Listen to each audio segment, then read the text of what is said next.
ऐसा नहीं होना चाहिए। मैं अपनी बात बोलता हूं। गुरुदेव के संपर्क में आने के पहले मैं रात्रि भोजन से परहेज नहीं करता था। जब गुरुदेव के संपर्क में आया, रात्रि भोजन त्याग करने की बात आई। संयोग से जिस दिन मैंने पहली बार पड़गाहन किया, गुरुदेव को पड़गाने का सौभाग्य मिला। ये मेरे जीवन का बड़ा गौरवशाली क्षण। अपने जीवन का पहला हार मैंने गुरुदेव के कर कमलों में दिया और मेरे हाथ में जग पकड़ा दिया गया। जग पकड़ाया गया, मुझसे बोला गया शुद्धि। उस समय मेरी दशा ये थी, जब मुझसे कहा शुद्धि बोलो तो मैं कहा शुद्धि शुद्धि। मैं ये भी नहीं जानता था कि मन शुद्धि, वचन शुद्धि, काय शुद्धि, आहार जल शुद्ध है। जैसा बोला गया मैंने दोहरा करके शुद्धि बोल दिया।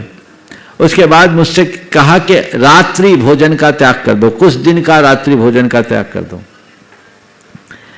मैं गुरुदेव से अभिभूत था। जब मुझसे कहा गया कुछ दिन का रात्रि भोजन का त्याग कर दो, तो मैंने गुरुदेव की तरफ देखा और कहा खाना तो जिंदगी भर, छोड़ना तो जिंदगी भर, रात्रि भोजन का आजीवन त्याग। उसी मूवमेंट में मैंने रात्रि भोजन का जीवन पर्यंत के लिए त्याग कर दिया। अब रात्रि भोजन तो त्याग दिया, लेकिन रात में फलाहार सबका चलता है तो सब खाते थे। मैं देखता गुरुदेव का जहां आहार होता, दुर्ग की बात है, शाम के टाइम में भजन के लिए सारी मंडली जाती और वहां सबको फलाहार में पेड़े वगैरह बहुत सारी चीजें मिलती। मैं भी 1-2 दिन लिया, लेकिन एक दिन मेरे से रहा नहीं गया। मैंने गुरुदेव से पूछा कि गुरुदेव, रात में भोजन त्यागने वाले को क्या ये पेड़े वगैरह खाना चाहिए? तो गुरुदेव ने कहा अगर रात्रि भोजन छोड़ा है तो भोजन की आसक्ति भी छूटनी चाहिए। भोजन छोड़कर माल खा रहे हो तो आसक्ति कहां गई? वो दिन का दिन रहा कि मैंने फिर रात में सब कुछ छोड़ दिया। तो आप सबको ये संदर्भ में इसलिए सुना रहा हूं कि त्याग को केवल एक आडंबर मत बनाइए, त्याग को समझिए। सच्चे अर्थों में रात्रि भोजन आपने त्याग किया तो क्यों किया? रात में जीव हिंसा से बचने के लिए किया ना।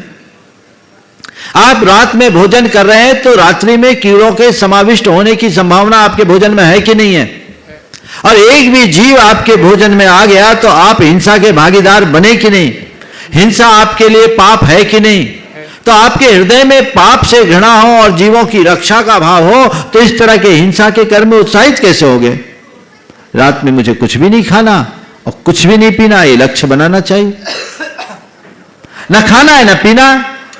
ये फलाहार तो एक पगडंडी थी, जैसे आप लोगों ने राजमार्ग बना लिया, वो फलाहार नहीं बचा, फुल आहार हो गया। दिन में भोजन भी करो, रात में ऊपर से फलाहार भी ठूसो, सेहत के लिए भी नुकसानदेह। आज इंटरमीडिएट फास्टिंग वाले जो बात करते हैं कि 2 भोजन के बीच में 18 घंटे तक का गैप होना चाहिए। आपने भोजन कर लिया, कम पर्याप्त, 8 घंटा तो मिनिमम गैप होना चाहिए। अब रात में खा रहे हैं, जितनी चीजें खाते हैं सब कोलेस्ट्रॉल बढ़ाने वाली चीजें नहीं खाइए। हाँ, ये फलाहार कब के लिए? पूरा दिन बीत गया, कुछ नहीं खा पाए, चलो भाई 2 केले खा लो, 1 सेव खा लो, 1 गिलास दूध पी लो और अपना काम चला लो। ये है फलाहार। आप सबसे मैं कहना चाहता हूं, रात्रि भोजन को आप सही तरीके से त्यागिए, ज्यादा स्वस्थ रहेंगे। आपने अक्षय कुमार की उस क्लिप देखी होगी, सुपरस्टार अक्षय कुमार, जिन्होंने, जो जन्मना जैन नहीं है, उन्होंने अपने विज्ञप्ति में कहा कि मैं रात में पानी भी नहीं पीता, शाम 6:30 बजे के बाद कुछ न खाता हूं न पीता हूं। और उन्होंने एक बहुत अच्छा तर्क दिया कि रात में जब हम खाने के बाद सो रहे होते हैं, जब सो रहे होते हैं तो पूरे शरीर को तो रेस्ट मिलता, पेट को रेस्ट नहीं मिलता, क्योंकि खा के सोए तो पेट को अपना काम करना पड़ता पचाने का। ये हमारे लिए अनहेल्दी है। इसलिए हमें चाहिए कि हम पूरे शरीर को रेस्ट दे, आराम दे, तो हम रात में कुछ भी न खाएं, कुछ भी न पिए। तो आसक्ति से बचना चाहिए। पहली कोशिश कीजिए कि रात में चारों प्रकार के आहार का त्याग करें। यदि यह आपसे नहीं सदता तो पानी छोड़कर बाकी चीजों का त्याग करें। वो भी नहीं है तो दवाई छोड़ करके हम बाकी चीजों का त्याग करें। अभ्यास बनाइएगा, सब कुछ हो जाएगा। जिनकी बहुत मजबूरी है, जो दिन में खाने में असमर्थ हो, वो रात में खाए तो फिर भी बात समझ में आती है। पर दिन भर खाने के बाद भी रात में खाने वाले को हमारे देश में नकतंचर कहा जाता है। बाकी आप जानो। नमस्ते।